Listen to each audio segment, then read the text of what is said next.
Study 91 के official YouTube channel पर मैं जीएस फैकल्टी जेपी सर आप सभी विद्यार्थियों का हार्दिक स्वागत अभिनंदन वंदन करता हूं। आप सब कैसे हैं? मैं आशा करता हूं आप सब स्वस्थ होंगे, मस्त होंगे और अपने लक्ष्य को प्राप्त करने के लिए प्रयासरत होंगे। उसी कड़ी में स्टडी 91 के द्वारा ये प्रीलिम्स स्पेशल जो एपिसोड जारी किया गया है और आज एक बार पुनः हम लोग जो है गुप्त वंश और गुप्तोत्तर वंश से संबंधित प्रमुख प्रश्नों का जो है सिंहावलोकन करेंगे। क्योंकि परीक्षा के दृष्टिकोण से यह चैप्टर बहुत इंपॉर्टेंट है, बहुत महत्वपूर्ण है, इसलिए इससे संबंधित 4-5 वीडियो जो है मैं रिलीज किया हूं, जारी किया हूं। शुरू करते हैं आज के इस सेशन को और आज का ये पहला क्वेश्चन, निम्नलिखित में से कौन किसने हुड शासक मिहिरकुल को पराजित किया था? जी हां, आपको जानकारी के लिए बता दें कि हुड जो कि मध्य एशिया की बर्बर जनजातियां थीं और ये मंगोल जनजातियों से ही संबंधित थे। मंगोल जनजातियों से ही संबंधित थे। मंगोल जनजातियों के नाम पर ही आज एक देश जिसका नाम जो है मंगोलिया है और मंगोल जनजातियों से ही त्रस्त होकर के चाइना के द्वारा मंगोलिया और चीन के जो है बॉर्डर पर दुनिया की सबसे जो है लंबी दीवार, जिसे चाइना वॉल या चीन की दीवार कहा जाता है, उसका निर्माण कराया था। इन मंगोल लोग या कह लें कि हुड लोगों का भारत में पहला आक्रमण जो है होता है 455 ईस्वी में। और 455 ईस्वी में किसके शासनकाल में इनका अटैक हुआ? पहला स्कंद गुप्त के जो है शासनकाल में इनका अटैक हुआ। स्कंद गुप्त ने इनको पराजित किया और भारत से बाहर खदेड़ दिया। कहा जाता है कि इन हुड शासकों का जो उस समय नेता था जिसका नाम था जो है खुशनेवाज। क्या नाम था? खुशनेवाज। खुशनेवाज को स्कंद गुप्त की सेना ने गिरफ्तार कर लिया था, सैनिकों ने गिरफ्तार कर लिया था। जब इसके सामने जो है लाया गया, खुशनवाज को स्कंद गुप्त ने यह कहकर के छोड़ दिया कि हम भारत के लोग विदेशी लोगों को, अतिथि को देवता समझते हैं। अतिथि देवो भव। जिनको हम लोग अतिथि समझते थे, जिनको देवता समझते थे, उनके कर्तव्य भले ही दानवों से भी बदतर थे, लेकिन हम लोग अपनी धार्मिक परंपराओं में बंधे रहे, जिसका हिंदुस्तान को कीमत हमेशा चुकाना पड़ा और आज भी चुकाना पड़ रहा है और आगे भी चुकाना पड़ेगा। विनम्र होना सही है, लेकिन मैं कहता हूं कि आपकी विनम्रता जब आपके लिए कायरता का प्रमाण बनने लगे तो ऐसे जो है विनम्रता के जो है चादर को साइड कर देना चाहिए। बहरहाल हुडों का शासक खुशनेवाज के टाइम पीरियड में पहला अटैक होता है। दूसरा इन्होंने अटैक किया 466 में। तब भी जो है शासक कौन था? स्कंद गुप्त। स्कंद गुप्त ने जो है इनको पुनः पराजित किया। इन हुड शासकों ने जब दूसरी बार अटैक किया तब उसका जो है उस समय आर्मी कमांडर या कह लें कि जो शासक था जिसका नाम था जो है तोरणमल या तोरणमाल जो है कहीं कहीं जो है मिलेगा। इसी का बेटा था कौन? मिहिरकुल, या इसका नाम कहीं कहीं आपको मिलेगा क्या? मिहिरगुल। क्या नाम मिलेगा? मिहिरगुल भी नाम मिलेगा। इन लोगों को श्वेत हुड के नाम से भी जाना जाता था और इस मिहिरकुल ने जो है हिंदुस्तान के निर्दोष लोगों पर बड़ा ही अत्याचार किया और उस अत्याचार से जो है त्रस्त होकर के उन दिनों यशोधर्मन जो कि मालवा का शासक था और इसने नरसिंहगुप्त, किससे? नरसिंहगुप्त, गुप्त वंश का यह शासक था जो कि उस समय मगध पर शासन कर रहा था, जिसे और किस नाम से जो है जाना गया है? बालादित्य के नाम से भी जाना गया है। बालादित्य के नाम से जाना गया है। इन दोनों ने मिलकर के और मिहिरकुल को पराजित किया और मिहिरकुल को गिरफ्तार करने के बाद भी यशोधर्मन की माता के जो है निवेदन पर इसको छोड़ दिया गया, क्योंकि हम लोग भारत के लोगों की यह परंपरा थी क्या? अतिथि देवो भव। और इसको छोड़ दिया। मिहिरकुल जो है फिर जाकर के राजतरंगड़ी से यह प्रमाण मिलता है कि कश्मीर में जिस राजा के यहां शरण लिया था उसी के साथ विश्वासघात किया और उसी की हत्या करके फिर कश्मीर पर जो है शासन किया। 510 के आसपास जो है 510 के आसपास जो है वहां का यह शासक बन बैठा था। बहरहाल मिहिर कुल की मौत के बाद ही हुड़ों का आतंक भारत से जो है खत्म हो गया था। दिए हुए प्रश्न का कौन सा विकल्प जो है सही होगा? दूसरा विकल्प सही होगा। यशोधर्मन मालवा का शासक जो कि बालादित्य के साथ मिलकर के, नरसिंह गुप्त के साथ मिलकर के इसको पराजित किया था। बढ़ते हैं अगले प्रश्न की ओर। किस प्रकार की भूमि को अप्रहत कहा जाता है? जी हां, उस समय, किस समय? गुप्त काल में जो भूमि थी उसको भी जो है अलग अलग जो है भाग में बांटा गया था और अलग अलग नामों से जाना जाता था। जैसे आज भी है खेती योग्य भूमि, जंगल के लिए भूमि, चरागाह वाली भूमि, लेकिन उन दिनों उनके लिए शब्द भी अलग जो है इस्तेमाल जो है किए जाते थे। जैसे यहां अप्रहत का मतलब जो है बिना जोती हुई जंगली भूमि, यानी ऐसी जमीन जो जिस पर जो है जंगली क्षेत्र था उसको जो है किस नाम से जाना जाता था? जी हां, अप्रहत के नाम से जाना जाता था। अप्रहत के नाम से जिस जमीन को दान दे दिया जाता था उसको अग्रहार कहते थे। जौन जमीन, वो भूमि जिसे ब्राह्मणों को या मंदिरों को दान दे दिया जाता था उसे किस नाम से जाना जाता था? उसे अग्रहार के नाम से जाना जाता था। जो चरागाह थे उन दिनों, चरागाह जानवरों के जो है चरने के लिए जो क्षेत्र छोड़ा जाता था, उस चरागाह को किस नाम से जाना जाता था? चरागाह को गोचर के नाम से जाना जाता था। किस नाम से जाना जाता था? गोचर के नाम से जाना जाता था। जोती हुई भूमि जिस पर खेती की जा सकती थी उसे क्षेत्र के नाम से जो है जाना जाता था। बढ़ते हैं अगले प्रश्न की ओर। बहरहाल दिए हुए प्रश्न का पहला विकल्प जो है सही है। अप्रहत या अग्रहार जो है ज्यादा आपसे पूछा जाता है। नेक्स्ट क्वेश्चन देखें। सीयूकी नामक यात्रा विवरण निम्नलिखित में से किससे जुड़ा हुआ है? यह प्रश्न पहले भी आ चुका है और बहुत परीक्षाओं में आ चुका है।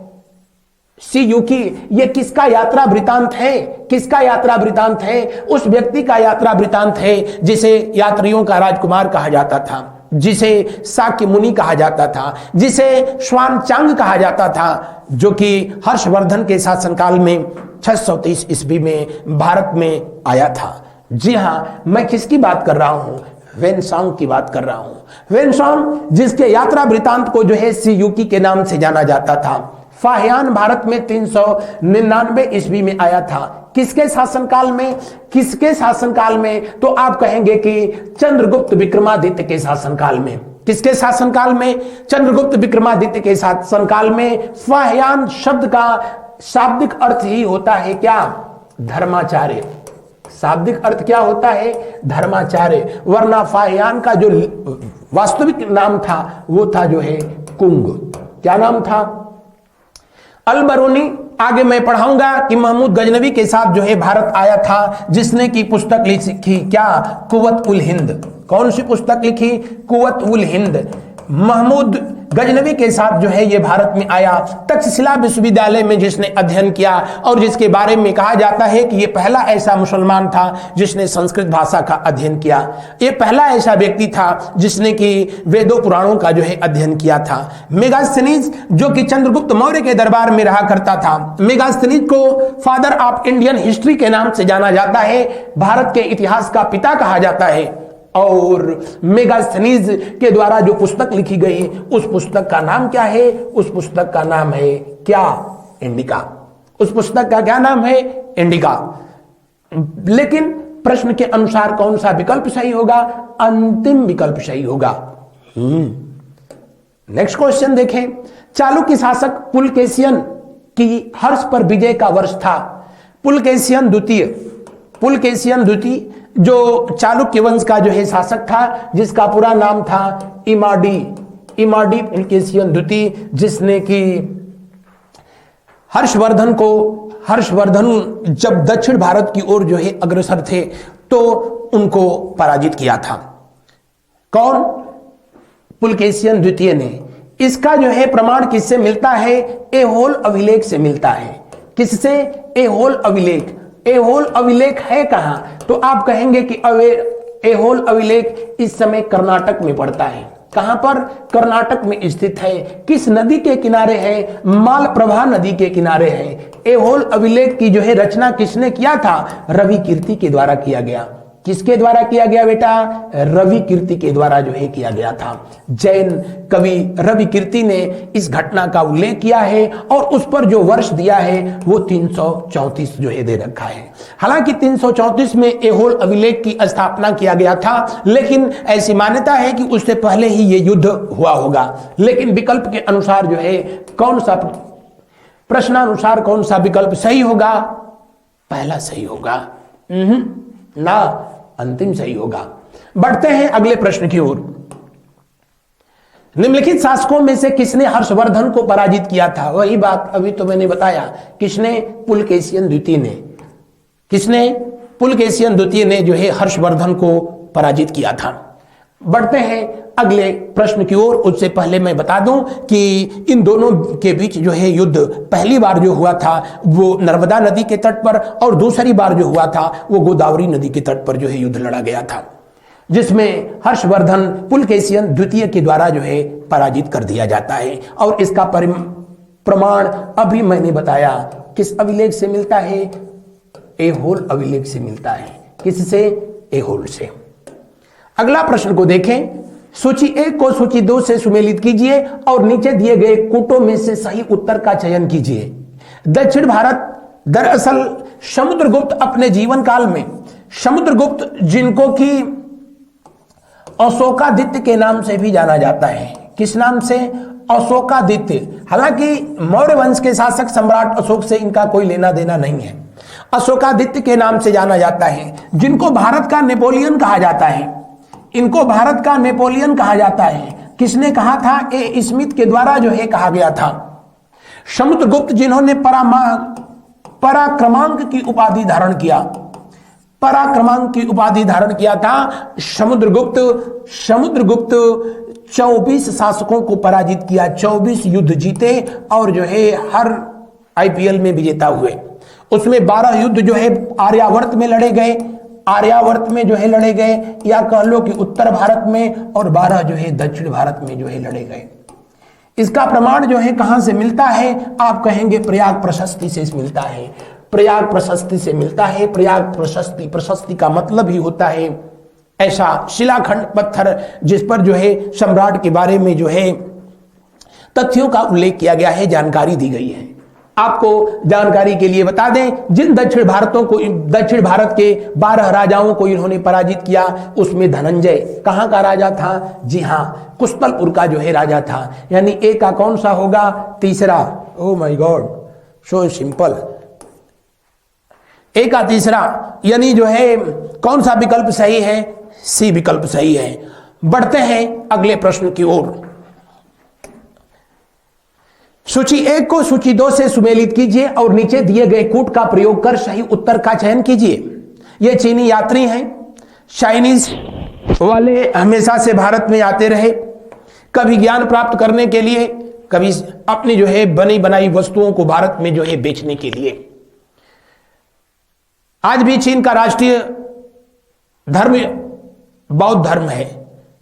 हम लोगों ने उनको बुद्ध दिया, उन्होंने बदले में हम लोगों को युद्ध दिया। कोई बात नहीं, सरहद पार ये वो लोग हैं जिनकी आंखें ठीक से नहीं खुलती है, लेकिन भारत पर हमेशा जो है आंख दिखाने का प्रयास करते हैं। इनके टाइम पीरियड में सबसे पहले आने वाले यात्रियों में फाहियान था, 399 में आया था। ओहो, वर्ष तो दे ही रखा है, यानी ए का कौन सा सही होगा? दूसरा सही होगा। वेनसोंग कब आया था? वेनसोंग आया था 629 में। कब आया? यानी ए का, बी का जो है कौन सा होगा? चौथा सही होगा। इत्सिंग कब आया था? जी हां, कब आया? जी 671, और ये 695 तक भारत में रहा था। फाहियान 399 में आया, 314 तक जो है भारत में रहा था। तो देखते हैं ए का दूसरा, ओ माय गॉड, बी का चौथा, कौन सा? फोर्थ। बी का फोर्थ जो है कहां कहां जो है दे रखा है? बी का फोर्थ जो है यहां भी है, यहां नहीं है, तो ये उत्तर नहीं हो सकता है। सी का तीसरा यहां भी है, तो ये होगा ही नहीं, यानी दिए हुए प्रश्न का जो है कौन सा विकल्प सही है? तीसरा विकल्प सही है। बढ़ते हैं अगले प्रश्न की ओर। सूची 1 को सूची 2 से सुमेलित कीजिए और नीचे दिए गए कूट का प्रयोग कर सही उत्तर का चयन कीजिए। इस तरह के प्रश्नों से सिर्फ एक ही प्रश्न से आपसे जो है कम से कम जो है 10 जो है प्रश्न आपके तैयार हो जाते हैं। यहां पर उन मुनियों के बारे में जो है दिया गया है, उन विभूतियों के बारे में दिया गया है जिन्होंने कि विभिन्न सिद्धांतों का जो है शुरुआत किया था श्री गणेश किया। कणाद मुनि जिन्होंने वैशेषिक सूत्र या जिन्होंने सबसे पहले परमाणुओं के बारे में बताया कि ये दुनिया सूक्ष्मतम कणों से मिलकर के बनी है, जिसको कि परमाणु कहते हैं। वो अलग बात है कि हम लोगों को पढ़ाया जाता है कि परमाणु की खोज डाल्टन ने किया था ना, लेकिन कणाद मुनि परमाणविक सिद्धांत जो है दिए थे। नागार्जुन जिन्होंने शून्यवाद, माध्यमिकवाद, सापेक्षिकता सिद्धांत दिया था। आर्यभट्ट जिन्होंने कि दशमलव की खोज किया था। शालिहोत्र ये एकमात्र पशु चिकित्सक थे, कहां है? वहां दे रखा है, यानी डी का जो है 5वां होगा। सुश्रुत उस समय के जो है इनको पहला सर्जन यानी पहला जो है शल्य चिकित्सक माना जाता है। चरक महोदय जो कि उस समय के फिजिशियन थे। सुश्रुत और चरक दोनों जो है कनिष्क के दरबार में रहते थे। किसके दरबार में रहते थे? कनिष्क के दरबार में रहते थे। कश्यप को जो है बाल रोग विशेषज्ञ के रूप में जाना जाता है। भास्कर द्वितीय जिन्होंने कि संत शिरोमणि में, किसमें? संत शिरोमणि नामक जो है पुस्तक में सबसे पहले बताया था क्या? पृथ्वी हर एक वस्तु को अपने केंद्र की ओर खींचती है, जिसको उन्होंने दैवीय बल कहा, लेकिन सच में वो गुरुत्व बल था। यानी जो ग्रेविटी बताई थी प्रिंसिपिया नामक पुस्तक में न्यूटन से हजारों साल पहले भास्कराचार्य महोदय के द्वारा इसे बता दिया गया था। वही भास्कराचार्य जिन्होंने लीलावती पुस्तक लिखा था। लीलावती इनकी बेटी का नाम था। बहरहाल इसमें कौन सा विकल्प सही होगा? पहले का पहला यहीं पर जो है दे ही रखा है, यानी ये दोनों जो है गलत होंगे। दूसरा नागार्जुन, बी का दूसरा यहां पर दे रखा है। सी का तीसरा यो ओ माय गॉड, एच का 8वां गुरुत्वाकर्षण। ये विकल्प जो है गलत टाइप हैं। वैसे जो है मैं आपको सब कुछ जो है यहां पर बोर्ड पर बता दिया हूं कि कौन किससे जो है संबंधित है। भास्कर जो है गुरुत्वाकर्षण से संबंधित है, तो इसको 8 होना चाहिए था, इसको जो है 8 होना चाहिए था। कणाद मुनि इसको 1 होना चाहिए था। नागार्जुन अगर जो है ये 1 होता, ये 2 होता, ये 8 होता तो पहला विकल्प सही होता। बहरहाल यहां पर टाइपिंग मिस्टेक है, फिर भी मैंने इसको एक्सप्लेन कर दिया है। हिंदू विधि द्वारा मान्य कर कितना था? जी हां, हिंदू धर्म की विधि शास्त्र जो है कहा जाता है किसको? मनुस्मृति को कहा जाता है। किसको कहा जाता है? मनुस्मृति को जो है कहा जाता है। स्मृति का मतलब ही होता है धर्मशास्त्र। और मनुस्मृति कब लिखी गई थी? शुंग के जो है पुष्यमित्र शुंग के शासनकाल में इसे लिखा गया था फाइनली। और इसमें जो है धार्मिक पुस्तकों में बताया गया कि किसानों से उनकी कुल उपज का अधिकतम कितना जो है टैक्स के रूप में, कर के रूप में लेना चाहिए। जी हां, कुल उपज का 6ठा भाग। अगला प्रश्न देखें। गुप्त काल में गुजरात, बंगाल, दक्कन, तमिल राष्ट्र में स्थित केंद्र किससे संबंधित थे? गुप्त काल में आपको जानकारी के लिए बता दें कि जो प्रमुख व्यवसाय था वो जो है कपड़ा जो है प्रमुख व्यवसाय था। कपड़े का व्यवसाय हमेशा से भारत में जो है नंबर 1 रहा है। कपड़े का आविष्कार भी कपास से भारत में ही सिंधु घाटी सभ्यता के लोगों के द्वारा जो है किया गया था।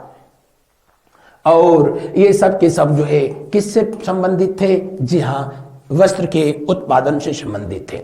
अगला प्रश्न देखें। गुप्तकालीन रजत मुद्राओं को नाम दिया गया था। रजत मुद्रा का मतलब चांदी का मुद्रा, और इसे रूपक के नाम से जाना जाता था या रौप्या के नाम से जाना जाता था।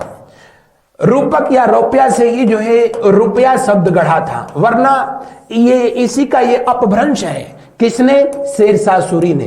किसने? शेरशाह सूरी के द्वारा जो है ये नाम दिया गया था।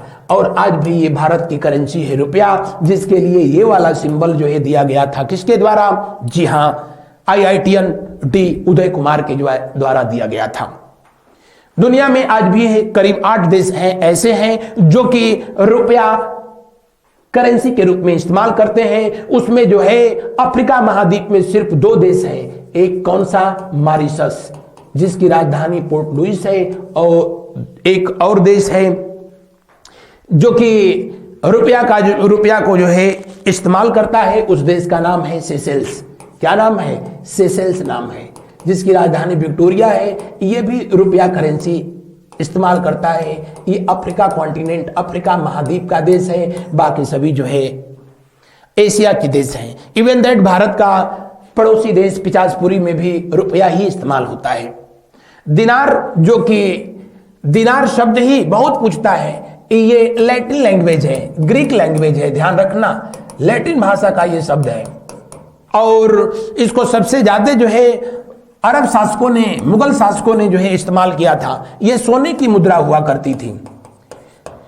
यह भी जो है सिल्वर कॉइन था। जो छोटे सिल्वर कॉइन होते थे उनको कसारपण के नाम से जाना जाता था। निष्क, जो वैदिक काल में इस्तेमाल किया जाने वाला, यह भी जो है गोल्डन कॉइन था, सोने का सिक्का था। इवन दैट ऋग्वैदिक काल में गले में पहने जाने वाला जो हार है उसको भी निष्क के नाम से जाना जाता था।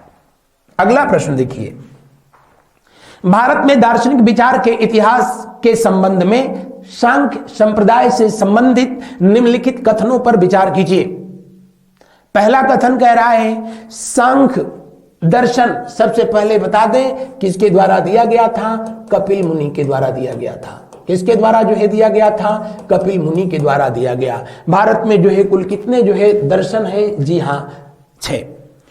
और इनको फाइनली गुप्त काल में ही वर्तमान स्वरूप में लिखा गया था। सांख्य पुनर्जन्म या आत्मा के आवागमन के सिद्धांत को स्वीकार नहीं करता है, सरासर गलत है।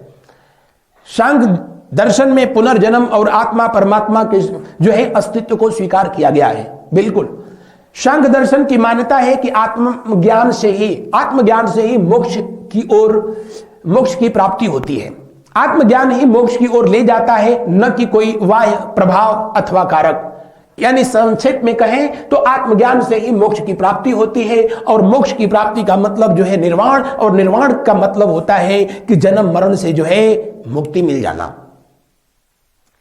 तो ये तो 100% सही है। तो दिए हुए प्रश्न में कौन सा विकल्प? पहला ना, दूसरा विकल्प सही होगा। अगला प्रश्न देखिए, निम्नलिखित कथनों को ध्यानपूर्वक पढ़िए। पहला, गुप्त सम्राट स्वयं के लिए दैवी अधिकारों का दावा करते थे। बिल्कुल सही है। ये गुप्त सम्राट जितने भी थे किस धर्म को मानते थे? वैष्णव धर्म को मानते थे। वैष्णव धर्म को मानते थे। गुप्त सम्राटों ने खास करके चंद्रगुप्त विक्रमादित्य के द्वारा 5 प्रकार के जो सिक्के जारी किए गए, उनमें आपका छत्रधारी प्रकार का सिक्का, धनुधर प्रकार का सिक्का, व्याघ्र संहारक जो है सिक्का, इससे पहले समुद्रगुप्त ने कुल 6 प्रकार के जो है कॉइन जारी किया था। और ये वैष्णव धर्म को लोग मानते थे। इनका राजकीय चिन्ह जो था वो गरुण था। कौन? गरुण, भगवान विष्णु का जो ये अपना व्यक्तिगत वाहन होता है। दूसरा, उनका प्रशासन निम्नांत केंद्रीकृत था। मतलब राजा एक था और वही जो है पूरी व्यवस्था देखता था, ऐसी बात नहीं थी। इनका प्रशासन जो है वर्गीकृत था। और इनके प्रशासन में प्रांत जो थे, प्रांत जिनको भुक्ति कहा जाता था, इनको प्रांत को अवनी कहा जाता था। आगे चल करके प्रांत को देश भी कहा जाने लगा। प्रांत जो है विषय में बटे हुए थे, विषय विधि में बटे हुए थे। विधि का मतलब तहसील, विषय का मतलब जिला, जिला, विथि का मतलब तहसील, विथि का मतलब जो है होता है क्या, तहसील। और सबसे छोटी जो इकाई थी वो जो है कौन थी, तो विथि से छोटी जो पैठ थी और पैठ से छोटा जो है क्या, ग्राम। तो गुप्त काल में सबसे छोटी इकाई क्या थी, ग्राम थी। और सबसे बड़ी इकाई जो है कौन सी थी, वो अवनी, देश या भुक्ति हुआ करती थी। तो ये केंद्रीकृत न होकर के विकेंद्रीकृत था, सभी प्रांतों का प्रांतपति हुआ करता था। बढ़ते हैं अगले प्रश्न की ओर। उससे पहले बता दें कि तीसरा विकल्प कह रहा है कि उन्होंने भूमिदान की परंपरा को विस्तारित किया था। यह बात 100% सही है। क्यों? क्योंकि भूमि दान में देने की प्रथा सबसे पहले सातवाहन वंश के शासकों ने शुरू किया। मैंने आपको पिछले क्लास में भी बताया था कि दान में भूमि देने की प्रथा का पहला जो है अभिलेखीय प्रमाण नानाघाट अभिलेख से प्राप्त होता है, जो वर्तमान समय में पुणे के पास स्थित है। नानाघाट दर्रा के पास स्थित है, वेस्टर्न घाट में स्थित है। और नानाघाट अभिलेख को सातवाहन वंश की महारानी के द्वारा स्थापित कराया गया था, उससे यह प्रमाण मिलता है। लेकिन सबसे अधिक जो है भूमिदान करने की प्रक्रिया जो है अपनाया था किसने? जी हां, गुप्त सम्राटों ने। तो दूसरा जो है विकल्प सही नहीं होगा। तो दूसरा जहां दिया है ये सही नहीं हो सकता, ये सही नहीं हो सकता, ये नहीं होगा, तो क्या होगा? सी होगा। अगला प्रश्न को देखें। अद्वैत दर्शन के संस्थापक हैं। अद्वैत दर्शन, द्वैत का मतलब दो, अद्वैत का मतलब एक। अद्वैत दर्शन में जो है बताया गया क्या कि आत्मा और परमात्मा, आत्मा और परमात्मा ये दोनों अलग अलग नहीं है, बल्कि एक ही है। आत्मा के लिए जीव शब्द का प्रयोग हुआ, जबकि परमात्मा के लिए जो है ब्रह्म शब्द का जो है प्रयोग हुआ।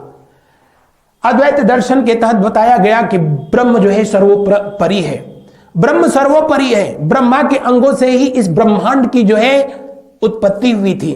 ऋग्वेद में लिखा भी गया कि ब्रह्मा के मुख से जो उत्पन्न हुए वो ब्राह्मण हुए, ब्रह्मा की भुजाओं से जो उत्पन्न हुए वो क्षत्रिय थे, ब्रह्मा के जंघे से उत्पन्न हुए वैश्य और पैर के तलवे से उत्पन्न हुए थे शूद्र।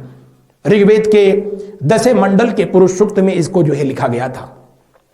दरअसल जब भारत में जैन धर्म, बौद्ध धर्म अपने पराकाष्ठा पर था, हिंदू धर्म अब लगभग समाप्त होने के जो है कंडीशन में था, हिंदू धर्म की दीपक अब जो है बुझने को थी, तब इस लौ को और प्रज्वलित किया जिस व्यक्ति ने, उनका नाम था क्या? उनका नाम था, जी हां, शंकराचार्य या आदि शंकराचार्य, जिनका जन्म केरल में हुआ था और भगवान शिव के अवतार माने जाते हैं शंकराचार्य महोदय। दिए हुए प्रश्न का पहला विकल्प सही है। इन्होंने कहा है कि इस दुनिया में जितने भी लोग हैं ये सब के सब जो है आत्मा का ही एक स्वरूप है, जो कि जीव के रूप में है, और सभी जो है आत्मा रूपी जीव परमात्मा के ही जो है एक अंश हैं, और सबके जीवन का एकमात्र लक्ष्य है, और वो है क्या? परमात्मा में यानी ब्रह्म में विलीन हो जाना। दिए हुए प्रश्न का पहला विकल्प सही है। आत्मा अजर अमर अविनाशी है, यह कभी मरती नहीं है। गीता में भगवान कृष्ण ने भी बताया था, जिस तरह से मनुष्य अपने पुराने वस्त्रों को जो है त्याग करके नया वस्त्र धारण कर लेता है, ये आत्मा भी पुराने शरीर को त्याग करके नया शरीर धारण कर लेती है, यानी नए जीव के रूप में जन्म लेती है। अगला प्रश्न को देखते हैं। निम्न में से किसका संबंध वेदांत दर्शन के साथ नहीं है? वेदांत दर्शन अभी मैंने बताया, जिसको जो है आदि शंकराचार्य के द्वारा जो है दिया गया, शंकराचार्य के द्वारा दिया गया, और जिसमें बताया गया जो वेदों में लिखा है वही धर्म है, जो वेदों में लिखे गए सिद्धांतों पर चल रहा है वही धर्मात्मा है, और जो वेदों में लिखे गए तथ्यों का अवहेलना कर रहा है वही अधर्मी है, वही असुर है। वेदांत दर्शन, वेदांत का मतलब ही होता है जो है क्या? उपनिषद। क्या होता है? उपनिषद को ही वेदांत कहा जाता है। दरअसल वेदों के अंत में जो है लिखे गए थे उपनिषद, इसीलिए इनको वेदांत के नाम से जाना गया था। और वेदांतों की संख्या जो है कुल कितनी है? 108। उसमें से 10 उपनिषद जो है ऐसे हैं जो महत्वपूर्ण हैं और उसी पर शंकराचार्य महोदय के द्वारा भाष्य लिखा गया। उसमें ईश उपनिषद, कंठ उपनिषद, कंठोपनिषद, मुंडकोपनिषद, मांडुक्य, इस तरह से कुल कितने 10 ऐसे प्रमुख उपनिषद हैं जिस पर कि शंकराचार्य महोदय के द्वारा भाष्य लिखा गया था। बहरहाल दिए हुए प्रश्न के अनुसार शंकराचार्य रामानुज माधव, जी हां, अभिनव गुप्त का जो है इससे कोई लेना देना नहीं था।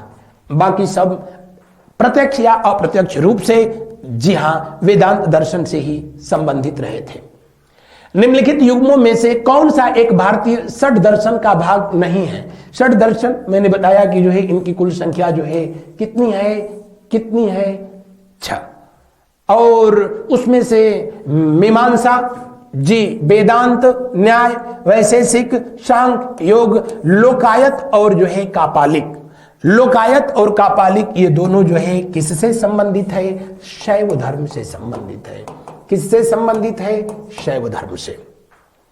बाकी सब जो है षड दर्शन का ही जो है हिस्सा है। मीमांसा जिसको कि जैमिनी के द्वारा जो है, न्याय गौतम ऋषि के द्वारा, वैशेषिक कणाद मुनि के द्वारा, सांख्य दर्शन कपिल के द्वारा, योग दर्शन किसके द्वारा? पतंजलि के द्वारा लाया गया था। चीनी यात्री जिसने भीनमाल ये जगह प्राचीन काल में, उन दिनों एक साम्राज्य हुआ करता था जिसका, उस साम्राज्य का जो है नाम था गुर्जर देश। क्या नाम था? गुर्जर देश।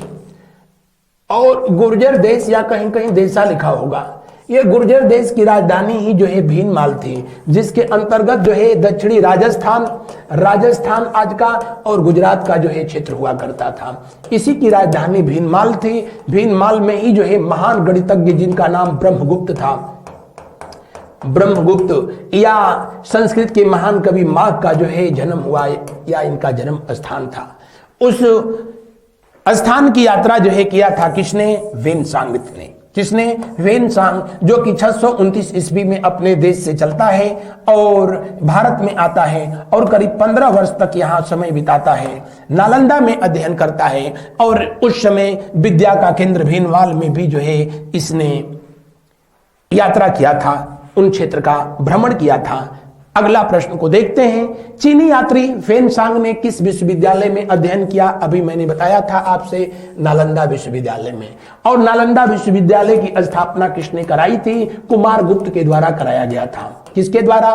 कुमार गुप्त के द्वारा जो है कराया गया। कुमार गुप्त जो कि चंद्रगुप्त का जो है बेटा था। इस नालंदा विश्वविद्यालय को किसने तोड़ दिया था? बख्तियार खिलजी के द्वारा तोड़ा गया था। बख्तियार खिलजी जो कि मोहम्मद गोरी के सेनापति कुतुबुद्दीन ऐबक का जो है एक सेनानायक था। बख्तियार खिलजी के द्वारा विक्रमशिला और कौन सा? विक्रमशिला और नालंदा दोनों को जो है जला दिया गया था। बख्तियार खिलजी का संबंध जो है स्लेव डायनेस्टी से थी, न कि जो है खिलजी डायनेस्टी से। इस बात को जो है आप ध्यान रखेंगे, आगे इसे पढ़ाया भी जाएगा। तक्षशिला जो कि विश्व का प्राचीनतम विश्वविद्यालय था, इसे राजा भरत के पुत्र तक्ष के द्वारा स्थापित किया गया था। हुड़ों के जो है आक्रमण में यह पूरी तरीके से जो है बर्बाद हुआ था। किसके आक्रमण में? हुड़ों के आक्रमण में जो है ये खत्म हो गया था। बढ़ते हैं अगले प्रश्न की ओर। अगला प्रश्न देखें। निम्नलिखित कथनों पर विचार कीजिए। चीनी तीर्थयात्री, चीनी का मतलब यहां चाइना से है, न कि शुगर। चीनी तीर्थयात्री फाहियान ने कनिष्क द्वारा आयोजित की गई चतुर्थ महान बौद्ध परिषद में भाग लिया था। ये आया कब था? 399 में, 399 ईस्वी में। जबकि चतुर्थ बौद्ध परिषद का आयोजन 102 ईस्वी में किया गया था। कहां पर? कुंडलबन में, कश्मीर में। किसकी अध्यक्षता में? वसुमित्र की अध्यक्षता में। कौन शासक था? कनिष्क शासक था। कनिष्क का शासनकाल कब से था? तो कनिष्क का जो है शासनकाल 78 से लेकर के 105 ईस्वी तक रहा था। तो कहां कनिष्क और कहां जो है फाहियान, ये कथन 100% जो है गलत है। दूसरा अगर जो है पहला कथन गलत है तो ये तो उत्तर नहीं हो सकता है, ये तो उत्तर जो है नहीं हो सकता है, ये भी उत्तर नहीं हो सकता है। अगला को देखते हैं। चीनी तीर्थयात्री वेनसांग हर्ष से मिला और उसे बौद्ध धर्म का प्रतिरोधी पाया। सरासर गलत है, सरासर गलत है। खुद जो है अपनी जीवनी में अपनी यात्रा वृत्तांत CU की में वेनसांग लिखता है कि हर्षवर्धन बौद्ध धर्म के महायान शाखा का सबसे बड़ा उन दिनों समर्थक था, अनुयायी था, धर्मावलंबी था। यानी ये भी कथन जो है क्या है, गलत है। तो अगर ये भी गलत है तो फिर प्रश्न के अनुसार कौन सा विकल्प सही है? अंतिम विकल्प सही है। इस सीरीज का अंतिम क्वेश्चन, आदि शंकर या आदि शंकराचार्य जो बाद में शंकराचार्य बने, बिल्कुल सही है। उनका जन्म कहां हुआ था? केरल में हुआ था। कहां हुआ था? केरल में हुआ था, दक्षिण भारत में हुआ था। एक बड़ी वो कथा कहा जाता है कि इनके जन्म के बाद बहुत जल्दी ही पिता की मृत्यु हो गई थी। जब अपने बाल्यावस्था में ही थे आदि शंकराचार्य, तो इनकी माता नहीं चाहती थी कि इनका बेटा सन्यासी बन जाए। नदी के किनारे एक बार मगरमच्छ ने इनका पैर पकड़ लिया। शंकराचार्य जोर जोर से चिल्ला करके अपनी माता से कहा, माता जल्दी कहो कि नहीं तुम सन्यासी बन जाओ, नहीं तो ये मगरमच्छ हमको आज निगल जाएगा। अपनी बेटा की जिंदगी बचाने के लिए माँ ने ऐसा ही कहा। और विचित्र बात यह थी कि उनके ऐसा बोलते ही उस मगरमच्छ ने उनको छोड़ दिया था। जिन्होंने आदि शंकराचार्य ने भारत के चारों दिशाओं में मठों की स्थापना की। उत्तर में जोशी मठ, दक्षिण में जो है श्रृंगेरी, आपके जो है पूरब में पुरी और जो है पश्चिम में द्वारका। बहरहाल प्रश्न का कौन सा विकल्प सही होगा? दूसरा विकल्प सही होगा। तो यह था आज का हमारा गुप्त वंश और गुप्तोत्तर वंश से संबंधित 2020 सीरीज। मुझे आशा नहीं, विश्वास है कि मेरा ये प्रयास आपकी आगामी परीक्षाओं के लिए जरूर सार्थक सिद्ध होगा। आप अपने विचार भी कमेंट बॉक्स में टाइप करते रहिएगा, और कुछ लोग टाइप करते भी हैं, जिसे पढ़ करके मुझे असीम आनंद की अनुभूति होती है।